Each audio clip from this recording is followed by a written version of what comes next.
Hi guys, welcome to the Young and Sweet podcast channel. This is season 2, episode 3, and today, as you can all see, we are joined here with new faces. But I think we can start from me. Yes, my name is Nyiha from the Young and Sweet podcast. Hi guys, karibuni tena. I'm Josephine. Hi guys, my name is Paulette and I'm glad to be here. Hello guys, my name is Bivon.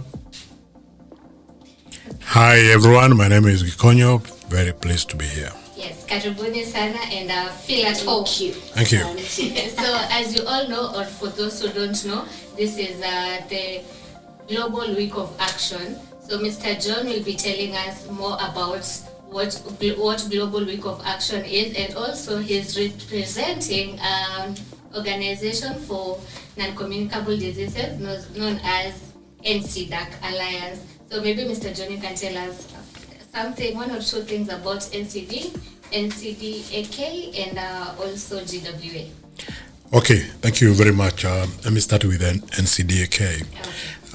That stands for the NCD Alliance of Kenya, which is the organization in Kenya that brings together all players and actors in the NCD space in the country. And they have also kindly facilitated this event today, and we are very grateful for that. Now, NCD stands for non-communicable diseases. These are diseases that you cannot get or be infected from one person to another.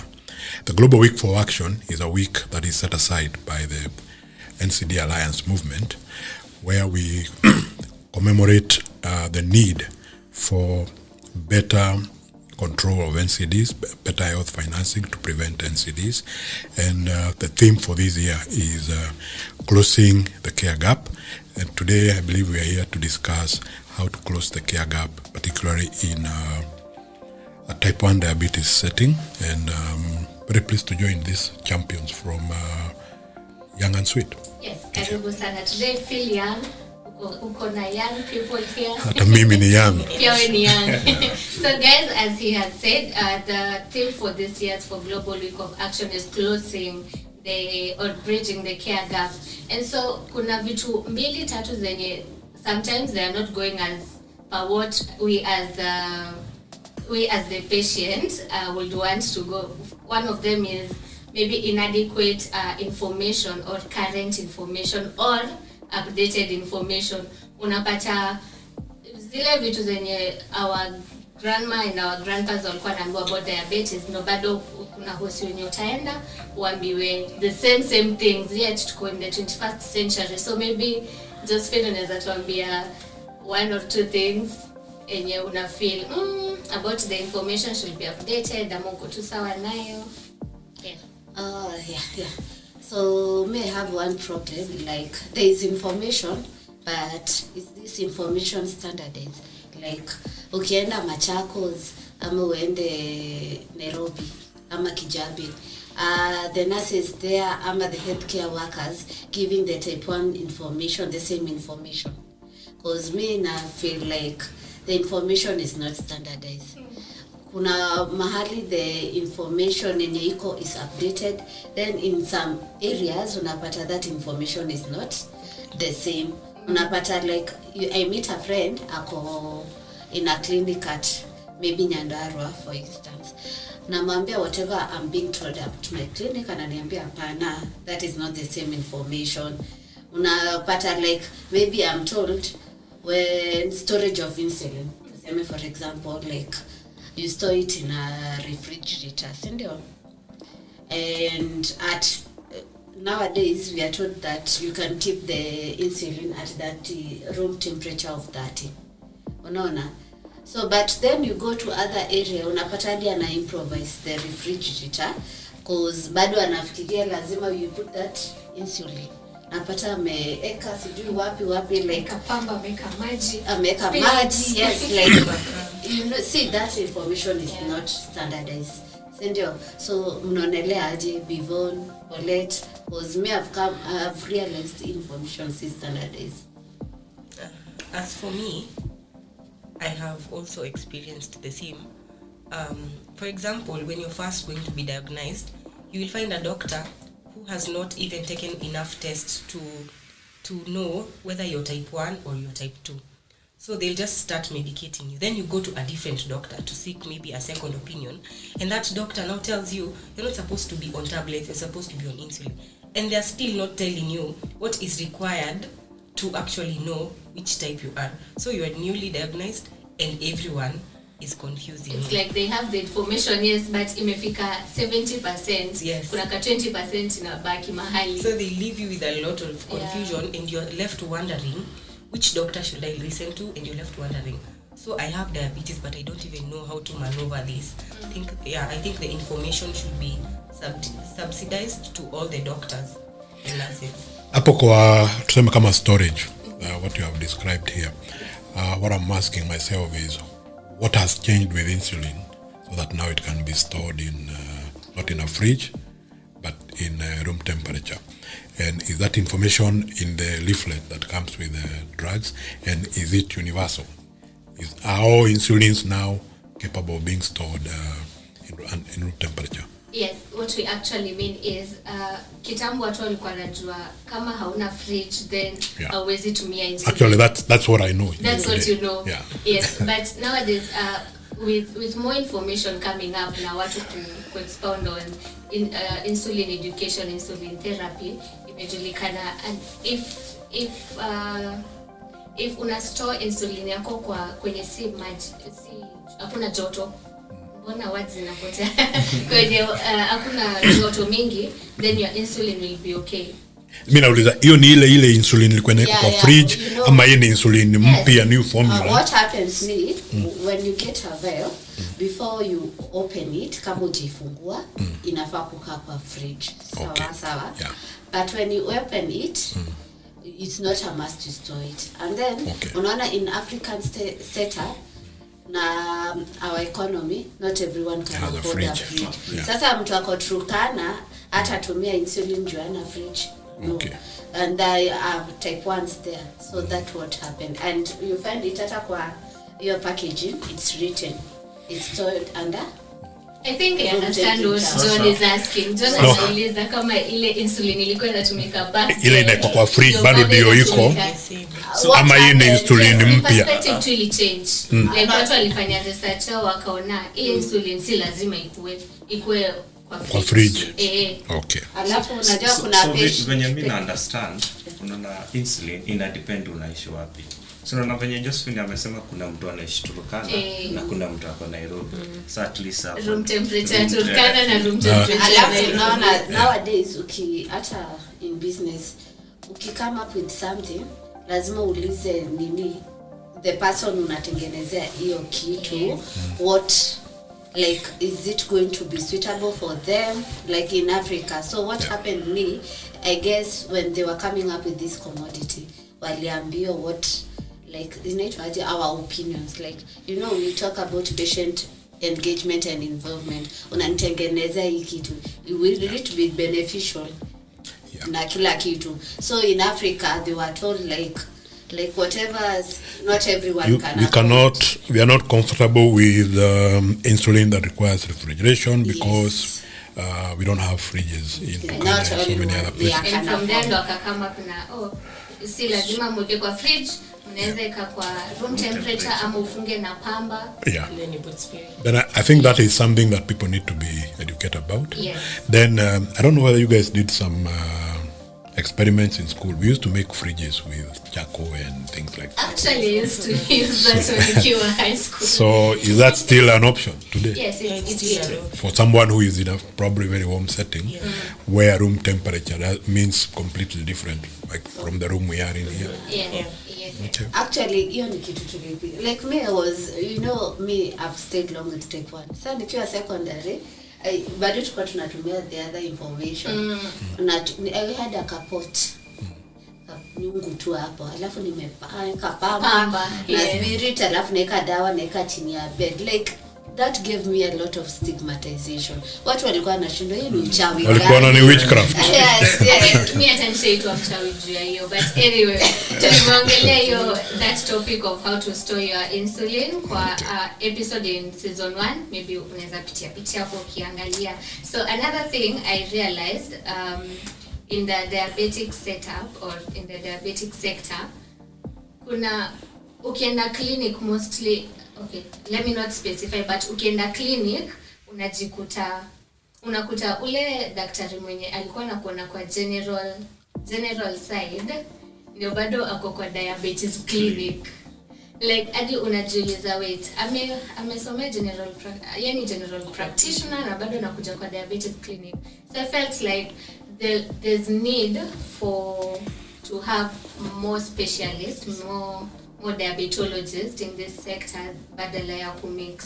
Ule daktari wa general ndo amekuona, maybe pia hajafundishwa about diabetes, but still he or she is the one advising you. Pia utakuwa insecure in terms of Kenya ananiambia iko sawa. So maybe before out of experience nili travel nikaenda coast na nikagonjwa. So when nilienda hospitali I got a CO. Information yote alikuwa ananipatia ni wrong kulingana na information mimi napatiwa kwa clinic mahali penye naenda. So the only thing yote aliniambia kama atuelewani juu ajui anything about insulin, ajui about diabetic type 1, yeye anajua tu dispense drugs peke yake. Na mimi nimekuja naomba nataka nisaidie. So the only thing alikuwa ananiambia, you either listen to me when nakwambia am when utafute a qualified physician which hakuna. Sasa mwanzo catch my feelings tunakwambia ukweli. Okay, wacha ni explain hapo kidogo. Unajua training ya daktari ni hiyo unaita general. So you're trained as a general physician. Okay. Then now doctors specialize. Mtu ana specialize diabetes, cancer, cardiovascular diseases. So if you find a doctor in the general section and then they come to the diabetes section, it doesn't mean that this is a general doctor who came to do diabetes. No, it's a diabetes doctor who had been taken to the general area. Oh. Yeah. So to your mentality, yeah. So don't think that because you saw a doctor in the general section, they are not specialists. No. So all I'm not. So what I mean is, not all doctors are specialists in any particular, but all doctors have got training in general management of health. So a specialist can be in the general area if there is a need for that at that moment, but it doesn't mean that he's not a specialist when you see him on no, our issue side. Is huyu mwenye haja specialize na diabetes kwa diabetes clinic no, that one that is a different, that's an issue because you need to see a specialist and it's not just diabetes, all conditions you should be handled by a specialist. And a doctor should be candid enough to refer you to one if they are not specialized in the area where you are suffering at that. Meskia, the wise man has spoken. That you should refer your patient. But ukiona setup ya clinic zetu venye zinaendelea, most watu wenye wanatuona ni CEOs, ndio? Sasa CEO ni nini? Watu wa huko nje wajui CEO. Nafikiri ni mkubwa wa DO. But me, I'm thinking like, okay, they are specialists, but you don't find them kwa easy level. Maybe if you need a specialist, you need to go to level 5 ama level 6. But level 4 and level 3, zenye tunaenda, you don't find them. Maybe we can tell our policy makers ama wenye wako in charge ama the human resource management ya hospitali, like, is there days, because that ukienda Kenyatta, utakuwa unaona there is one general clinic where you see specialist, then the others zile TSA zile after 3 months unaenda unaona huyo CEO. Okay. So maybe in all hospitals at least maybe tunaweza kuanga na specialist because when you wanaenda after those 6 months ama yearly, cause pia tukisema sisi wote tutaenda Kenyatta queue itakuwa mrefu. No, we shouldn't do that. Now, let us remind ourselves the theme for this Global Week for Action is bridging the care gap. So, are we saying that is a gap? There's a gap of specialists. Yes. At which level?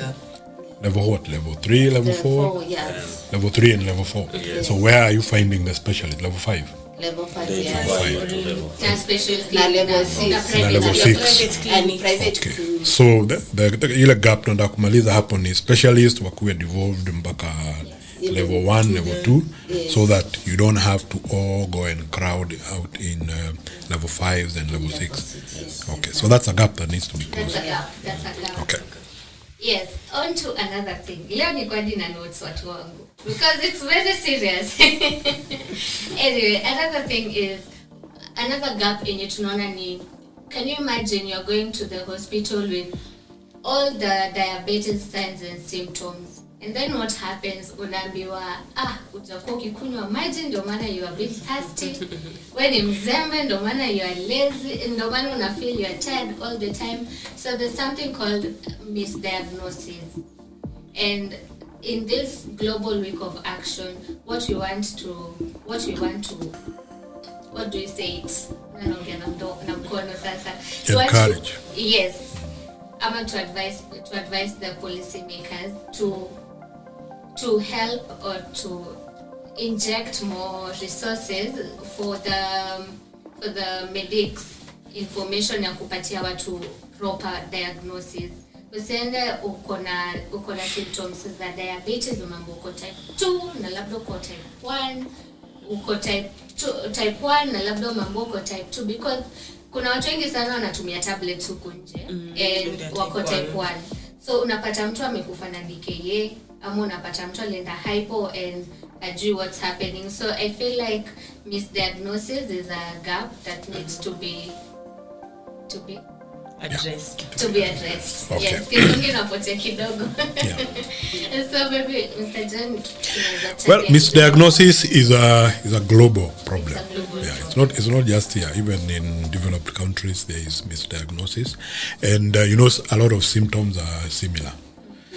But you can also tie it in with the lack of specialists in the lower cadre levels of hospitals. So we would like the government, and when we talk government here ni both, unajua sasa kuna national government na county government na health is devolved. Yes. So tunaita serikali zote wa make sure ya kwamba kuna specialists, na pia hao specialists wawezeshwe kupata refresher courses, because we are in a dynamic world, things are changing, treatments options are changing, information is changing, so that they are upbeat with what is going on currently. Na our specialists wakuwe kwa levels za chini, so that even the patients who are going to those levels wako able kupata ile information ambayo ni ya kisasa na ni halali. Yes. Yeah. I agree.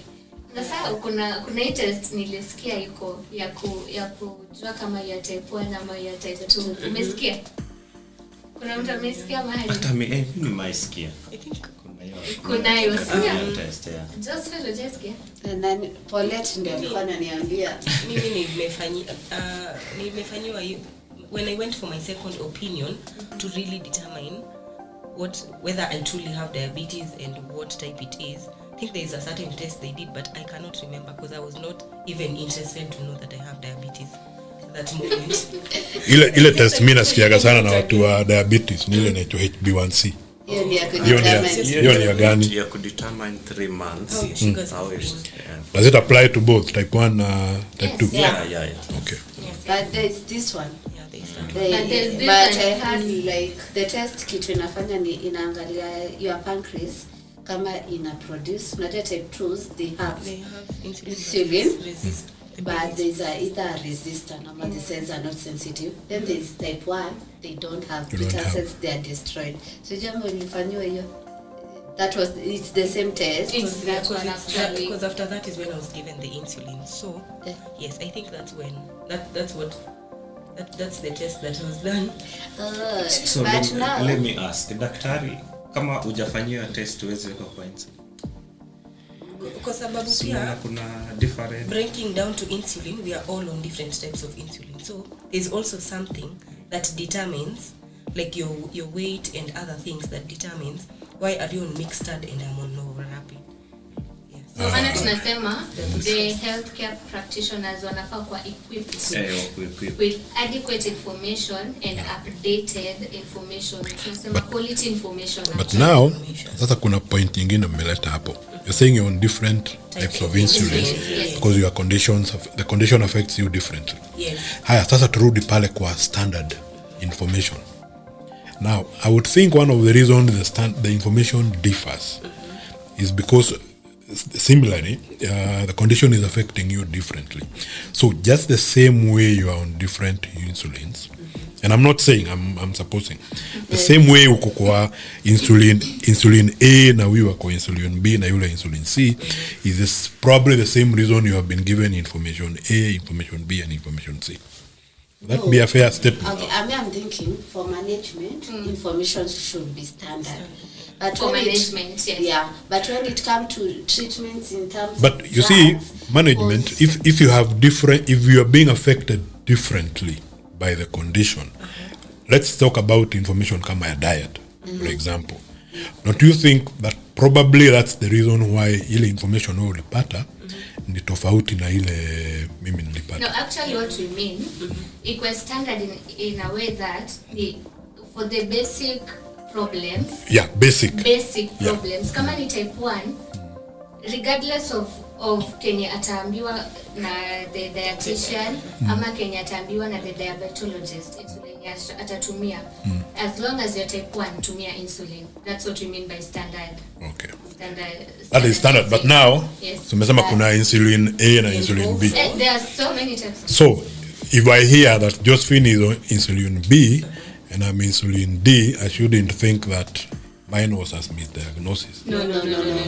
Good. but then remember pia the insulins you're using ina depend na mfuko. yes. Because most of them depends where umeenda na mfuko.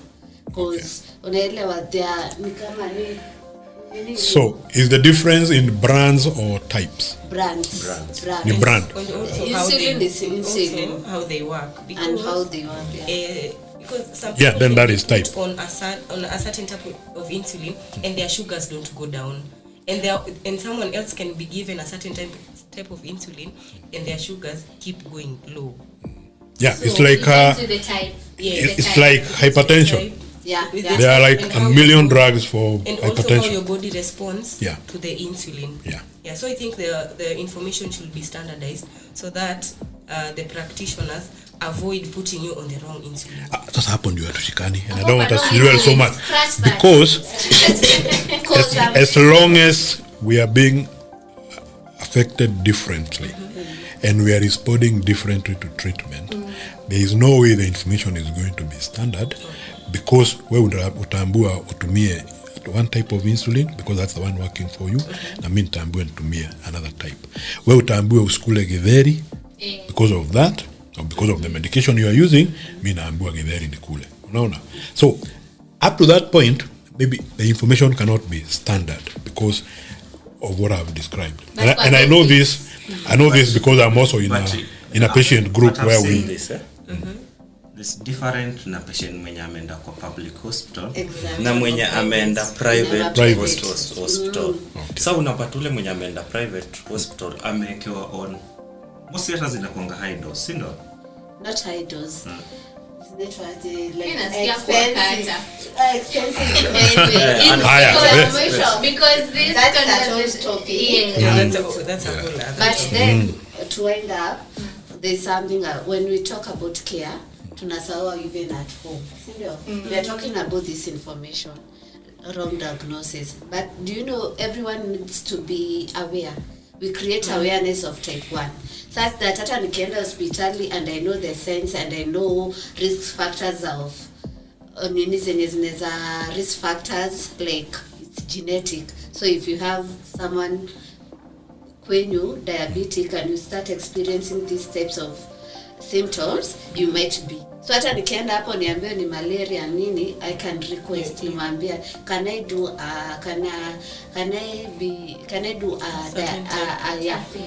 this test to determine if I'm diabetic, because I think this and this. because that can also save time. That Because hata is- huko interior huko ndani ukienda usimame, jina ni Josephine, niko mgonjwa wa kisukari, kila mtu alikuwa wewe ni mdogo uko na sukari. Yeah. Like that takes us back to quality information. If you have information, then utajua pia the signs and symptoms that I'm having inaweza kwa certain ABCD. conditions, yeah. And to wrap it up for standardized healthcare management, tunasema atusemi insulin A ama insulin B won't work. Tunasema information ikweka patient ni type 1 hata kwa on insulin kila mahali. Kama patient ni type 2, then hata atumie medication zake zenye anatumia. And before I go to the next point, please kindly remember to subscribe, like, share and comment on our YouTube channel, that is the Young and Sweet Podcast, Facebook, TikTok, Instagram, wapi kwingine? Twitter ni X kote Young and Sweet Podcast, if I'm not wrong. And then because it's Global Week of Action, kindly if you comment or post anything about non-communicable diseases, kindly remember to put the hashtag GWA, that is Global Week of Action. And also we'll be tagging NCDAC, NCDA Alliance, NCDA Kenya Alliance. Kuna hashtag nyingine hapo ya hashtag the moment for caring. Moment for caring. Yeah. Hashtag bridging the care gap. Yeah. And then, so to wrap it up, this thing called UHC, Universal Health Coverage. So here cover in this sector kwa ya non-communicable diseases. Kila siku utasikia asubuhi na jioni utasikia. So universal health coverage inamaanisha mtu mwenye anaishi in a low income home and mtu mwenye anaishi in a high income home, wote wanapata the same health benefits. Kama huyo anapata 220 NHIF ya kumcover for surgery, pia ule mwenye ako Kibra, Mathare, Dandora uko chini huko pia yeye anapata the same thing. I don't know if kuna mtu anataka kuchangia because inakuanga very hot topic. Let me just start with Mr. Gikonyo because yeye ndo ako passionate about this. Okay. And maybe you can talk one or two things about it. Yeah, so UHC ama universal health coverage means that all persons, rich, poor, short, tall, should get the same health service or the health service that they require of good quality, in good time, without having to wait for too long, and without going in catastrophic financial expenditure. Sure. Without having to sell their properties, their land, everything to finance the treatment. That's what UHC means. And I'm excited about this because UHC was started by what we call the United Nations High Level meeting, which happened in 2018. That is when actually the term UHC was first pronounced. And this week on Thursday, yes, there is another United Nations High Level meeting in New York, and we know that our president will be there, and we would like to call upon him to commit to the commitments that were made in 2018 on UHC, like I have described, and also to have the political statements that will be made in this United Nations High Level meeting to make sure that UHC is now fully rolled out in Kenya, so that we can start enjoying those benefits. We know since the pilot stage in 2018, where we had pilots in Kisumu, Machakos, Nyeri, and Isiolo counties, we have not seen, all we have had is false starts with UHC. It hasn't really worked for us. But if you look at the Kenya Kwanza healthcare plan, they have started some very important moves. For example, they are focusing more on prevention, which is a core component of UHC. Because the current model in Kenya of treatment or healthcare is that we wait for people to get sick, we wait for them in hospitals, and then when they come, there are so many, we can't help them. But if we go to prevention, then we are going to prevent a lot of people from getting sick. And those who we can prevent, because people still get sick, we prevent them from getting complications of their conditions. For example, now when you're living with diabetes type 1 or type 2, there's risk of complications like stroke and kidney failure. Kidney failure is very expensive to treat. For example, it's costing us $1 million shillings per year per patient.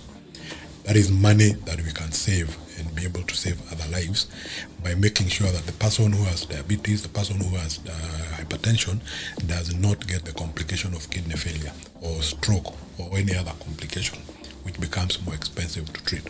So it's good that the government is planning to go into prevention. They're planning to bring us about, I think, 10,000 healthcare workers who will be deployed across the country. The original figure I had earlier was 90,000. Now I saw recently 10,000. But whichever number we start with, tutashukuru. Mr. President. Tutashukuru because tukifika hapo tukianza tu na tuanze vizuri pole na tuzuie watu kugonjeka, then UHC will start working for us. Na pia niongeza ya kwamba the biggest challenge ya UHC ni funding. Yeah, hakuna pesa. So wakati tunaambiwa to join NHIF for example, unajua watu join NHIF sasa ile umegonjeka, unaenda unatibiwa, ukipona unatoka. So what will happen to the next person who gets sick and does that? Eventually that money will run out. So the idea to make NHIF into a social health fund so that we all contribute to take care of those who get sick. Na mtu asisikia ati unajua nilipa NHIF whole year na sikugonjeka. Asikutumia. Sasa ungetaka ugonjeke ndio utumie pesa yako. No, so we should also be proud that even though I did not use my contribution, help a child somewhere, helped a pregnant mother somewhere, help diabetes. So on that healthcare coverage, universal healthcare coverage, I would say, in as much as we are trying to prevent some diseases from happening, for us, like for type 1s, hakuna to prevent type 1s, it's an autoimmune disease. So what we say is we would like to get at least this medical supplies, tukienda clinic, everything is covered for. Yeah. Because now we can't prevent it from happening, it just comes. Tunajikuta tu. Alafu pia, like when we talk about UHC, there is no funding. You know, a challenge that we are facing in Kenya is corruption. So people are not accountable.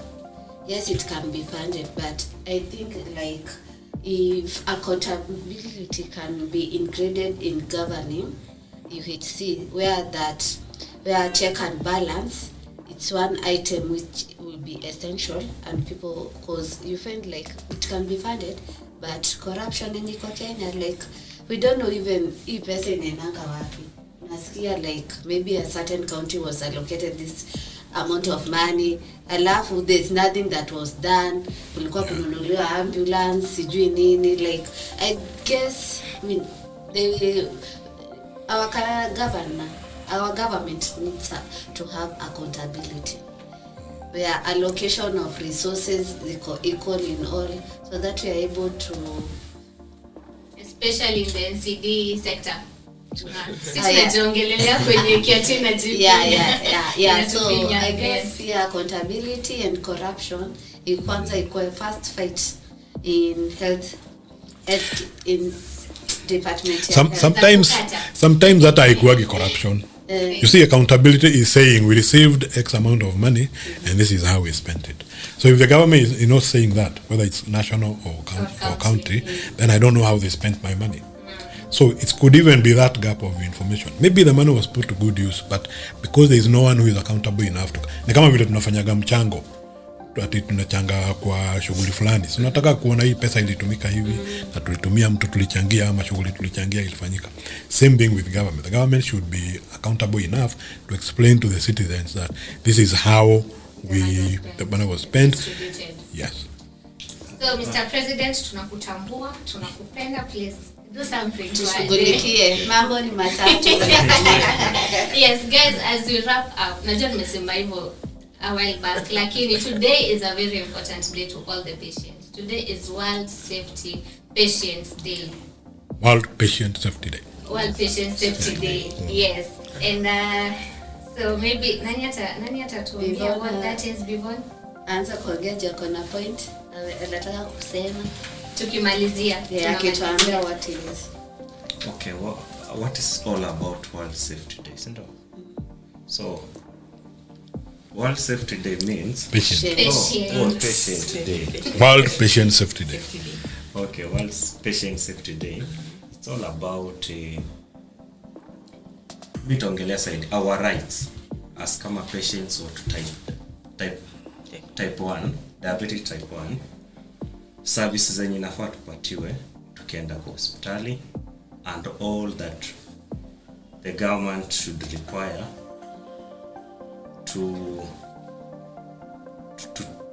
all that the government should require about taking care of the patients in the hospital and the whole process. That's what I can understand about it. Okay. I will just go back to the first point that we made about information. When the healthcare workers have enough information, they will be able to take care of the nurses. They'll be able to take care of the patients vizuri. So yeah, I will emphasize on information and quality trainings of healthcare workers. Nice. Josie. So me, when I hear about what patient safety day, I mean we are talking about either in hospital, at home, in whichever setting unaenda, even in school, because nilikuwa mgonjwa and I had insulin at school. So when you are talking about safety, I mean safety of patient in all surrounding, and whatever medication and services we are getting, they will not cause more harm, because najua we are using this to make us well, because I'm using us and everyone is a potential patient. Either uko mgonjwa saa Even the people behind the scenes. Everyone is a potential. Our rights. Yes, rights our as a rights. patient. But quantity and quality healthcare in terms of medication, supplies and services. Okay. Mr. John, ukitufungia hiyo topic. Okay, thank you. World Patients Safety Day is a day that we focus on the safety of the patient, and it's commemorated every year on the 17th of September, like today. And basically what it's about is that a patient should be able to get the health service they require without getting harmed. And like Josephine has said, it's safety at the hospital, in the hospital setting. It is safety at home, or it is safety at whatever place that you are a patient. So we should try to make the world we live in a safe space for patients. But all patients. yes, for all patients. But in particular now, since most patients go to hospitals, and hospital is probably one area where there is a lot of potential for harm. But we would also like to remind everyone that it's a shared responsibility. It's not just the doctors who should worry about patient safety. It's not just the patients, a shared responsibility. The theme for this year is engaging patients in patient safety, because there is an important role patients, their caregivers and their families can play in enhancing and ensuring that the patient is safe. Now, how can a patient get harmed? Probably at home. And I think we have mentioned some of those areas, like improper storage of medication. Then that improperly stored medication can harm you, or directly or indirectly if the efficacy is affected, and so you are taking a drug which is not working and you don't know because it's not properly stored. Storing children medicines out of reach of children, for example, that's a safety issue. Mtoto anaweza kukamata dawa ambazo nafikiria ni sweet atumie na kukuwe na hali ya dharura. What else can happen at home? Overdose. Now, how do people overdose at home? Umekunywa dawa saa 2. Itafanya kazi. Saa 5 umesahau kama ulikunywa. It happens. Yes, happens a lot. So, what do? Unakaa unaona sasa kutokunywa ni mbaya kuliko kunywa, kwa hivyo unakunywa tena. And sasa una overdose. Yeah. So people who have such problems, particularly if they're using pills, we encourage people to use a pill organizer. Unaweka dawa zako kwa ile pill organizer. So kama umekunywa, hata utaona tu. So inakuanga imeandikwa Monday, Tuesday, Wednesday. Na Monday kuna morning na evening. Ama kama unakunywa saa 6 pia kuna midday. Sasa ukifikiria ukisahau kama ulikunywa asubuhi on Tuesday, ukienda kwa Tuesday unapata dawa hakuna. Hivyo ulitumia. Yeah. So and for insulin users, because kuna mara tunatake mara mbili, especially long acting. So remember kuweka nini alarm. Kiweka alarm udunge, check mahali nimedunga leo. Yeah. I had an experience. It helps. Nikadunga long acting, unaenda unadunga short acting, alafu unadunga Long acting unadunga tena. So you should have a sort of a record. Yes. Also, not knowing, forgetting to take meds, you can use the alarms. Everybody has a phone now. Unaweza tumia alarm. Pia kwenye hospital setting, there are very many areas where you can get hurt. But we encourage healthcare workers working in concert with us to minimize and mitigate and even where possible eliminate all potential for harm in these settings. Again, hata hospitali sio ati lazima unaweza pata harm kwa kitu daktari amefanya. No, it can be slippery floor and our patient who is weak falls. We have had cases of patients getting lost in hospital. We have had cases emergency sectors kunafaa kwa nazo, si ndio? Yeah. Kama mtu diabetic, you don't expect me nipange line for like 4 hours na our patients wengine. Yeah. That's also a safety measure. But how will they know you are diabetic? We normally have lists. Yeah. Pia unaweza jiongea. Unaweza jiongea. You can be, wearing an armband which says, but then the same way you're saying about standard information, that armband should be recognized. Mtu akiona tu anajua huyu ni. Yes. Kama vile mtu akiona hii yangu anajua aje. Mnavumilia kuwa Mkenya. Now this is known worldwide as a sign for a Kenyan. So it's an important day, and we'd like to encourage everyone to, feel as part of the solution for patient safety. And like who said, Joshua amesema, everyone is a patient at some point in time. Yeah. Either you are a patient now or you are a potential patient. Yes. So naweza tukafunge. Parting shot remarks. Ama inaitwa parting shot what? Take home messages. Hiyo. Mrembo na kutuambia kama kosoka ama ametoka. Ayuko Josephine Niko soko. Okay, mnaje message ya kwenda home. My parting shot is to people, to us type 1s, we get stigmatized a lot. So when people stigmatize you, try as much as possible to compose yourself and just try and educate them about type 1 diabetes. To people out there who think type 1 diabetes is communicable, it is not. When you hang out with me, you cannot get type 1 diabetes from me, and treat us as like other people. When we are working, we also want to feel like other people. We do not want to feel like, oh yeah, she has type 1 diabetes. Do not give her that job. Give us those jobs. We like challenges, and we also want to feel like part of the community.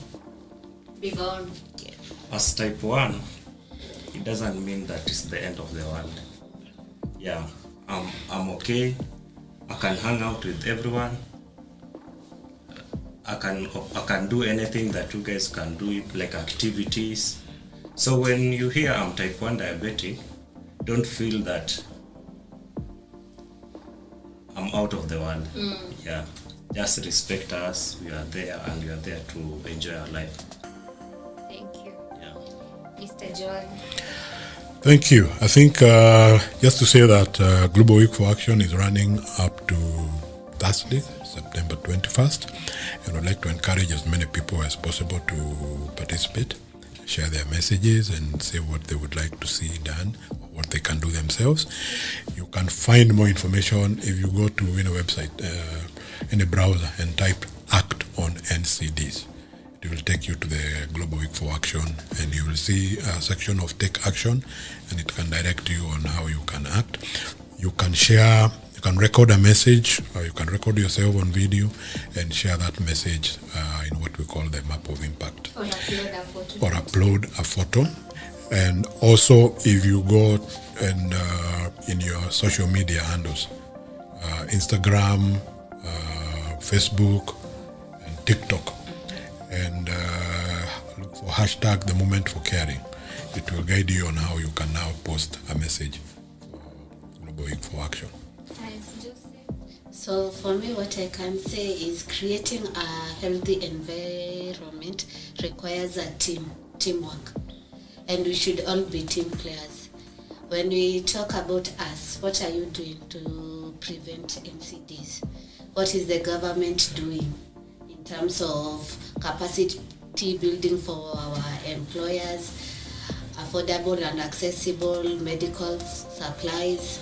What is our health workers doing in terms of proper service delivery? Are they doing out of wholeheartedly, or is it something they want to do in terms of by the way? Like, let us all be a team. Let us all be team players, so that everyone should try and create a healthy environment. For me, kila kitu imesema with my guys here, and so I would like to say thank you to NCDAC for sponsoring this video. To our hosts, our hosts, the owners of the studio, and our videographer, that is the Outgrown Enterprise, and also you beautiful and handsome ladies and gentlemen for making time to come and chapa ikitu. So until next time, guys, don't forget to like, subscribe, share, and comment down below. The hashtag is, what is the hashtag? GWA, NCDAC, NCD Alliance, and gapping the care gap. Bridging the care gap. Kizungu is not Kizungu. Anyway, bye guys, until next time, adios. Okay, bye. Bye. Thank you.